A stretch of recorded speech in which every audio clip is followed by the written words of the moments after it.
اعوذ باللہ من الشیطان الرجیم بسم اللہ الرحمن الرحیم الحمدللہ رب العالمین۔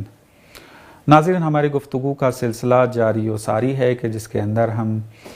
جناب امیر علیہ السلام کے فضائل کو جید علماء اہل سنت کی نظر سے بیان کر رہے ہیں۔ آج جس عالم کی عبارت کو آپ کی خدمت میں بیان کرنا ہے وہ ہے جناب ابن عربی، کہ جناب ابن عربی کی شخصیت کیا ہے پچھلے درس میں مختصر آپ کی خدمت میں بیان کیا تھا۔ اب ان کی شخصیت کے بارے میں حق کیا ہے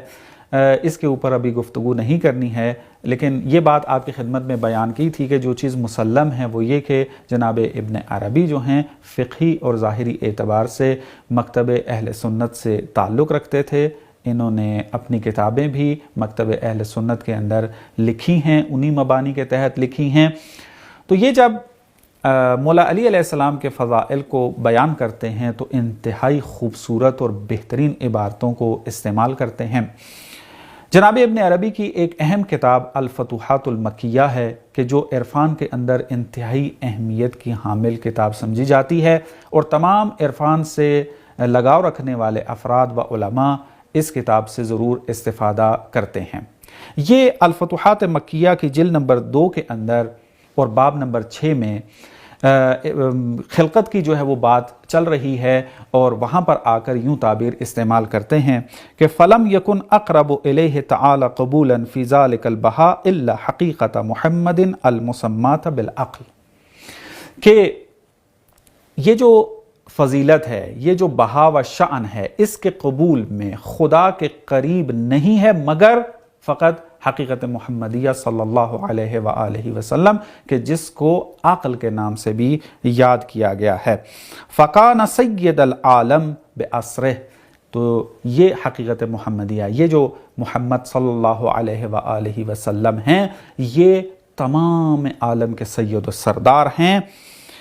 وَأَوَّلَ ظَاهِرٍ فِي الْوُجُودِ، اور وجود میں ظاہر ہونے والے اول ہیں، یعنی صادر اول ہیں، اول المخلوق ہیں، یہ پیغمبر اکرم صلی اللہ علیہ وآلہ وسلم ہیں۔ پھر اس کے بعد فرماتے ہیں وَأَقْرَبُ النَّاسِ إِلَيْهِ عَلِيُّ بْنُ أَبِي طالب، اور پیغمبر کے قریب ترین جو ہستی و ذات ہے وہ علی بن ابی طالب علیہ السلام ہیں۔ وَأَسْرَارُ الْأَنْبِيَاءِ، اور علی علیہ السلام کون ہیں؟ یہ تمام انبیاء کے اسرار ہیں، سر ہیں۔ ایک تعبیر یہ استعمال ہوئی۔ ایک نسخہ ہے الفتوحات المکیہ کا کہ جس کے اندر تعبیر کچھ اس طریقے سے ہے کہ وَأَقْرَبُ النَّاسِ إِلَيْهِ عَلِيُّ بْنُ أَبِي طالب امام العالم وسر الانبیاء اجمعین، کہ تمام انبیاء کے سر ہیں،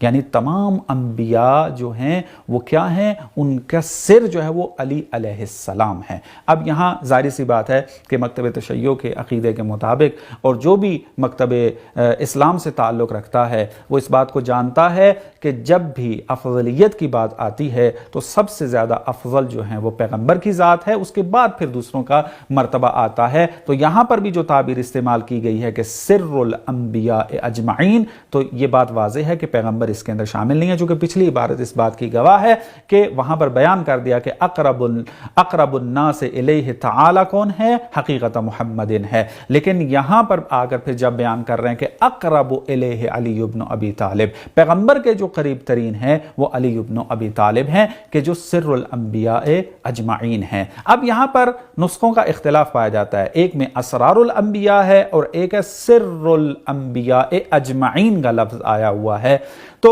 یہاں پر اب کون سا نسخہ ٹھیک ہے اس کے اندر اختلاف پایا جاتا ہے۔ بعض محققین یہ کہتے ہیں کہ سر الانبیاء اجمعین والا نسخہ جو ہے وہ درست نہیں ہے، اس میں جو ہے وہ تحریف ہوئی ہے، اور اسرار الانبیاء والا نسخہ ٹھیک ہے۔ ابھی ہم نے اس بحث میں نہیں جانا کیا دلائل ہیں، کیا قرائن ہیں کہ سر الانبیاء اجمعین والا نسخہ جو ہے وہ ٹھیک ہے، اور اسرار الانبیاء والا جو نسخہ جس میں اجمعین کا لفظ ہٹا دیا گیا ہے یہ جو ہے وہ اصل نہیں ہے، بلکہ اصل جو ہے وہ اجمعین والا، اس میں نہیں پڑھنا۔ ہم نے فقط یہ بیان کرنا ہے اور یہ مقصود ہے بیان کرنا کہ کس طریقے سے جناب ابن عربی امام علی علیہ السلام کے فضائل کو بیان کر رہے ہیں کہ وجودی کمالات کے اندر اگر خداوند متعال کے قریب ترین کوئی ذات ہے تو وہ پیغمبر خاتم ہیں، اور اگر کوئی پیغمبر کے قریب ترین کوئی ذات ہے تو وہ علی علیہ السلام ہے، اس کے علاوہ کوئی نہیں ہے۔ اور آپ یہاں سے اندازہ لگا لیں کہ جو وجودی اعتبار سے، وجودی کمالات میں قریب ترین ذات پیغمبر کے ہو تو وہ اگر اس دنیا ظاہری کے اندر موجود ہو، اس مادی دنیا کے اندر اگر موجود ہو تو وہ تمام ان کمالات کا مالک ہوگا کہ جو کمالات ایک ہستی کے لیے، ایک باکمال ہستی کے لیے ضروری ہوتے ہیں۔ وصلی اللہ علی محمد وآل محمد۔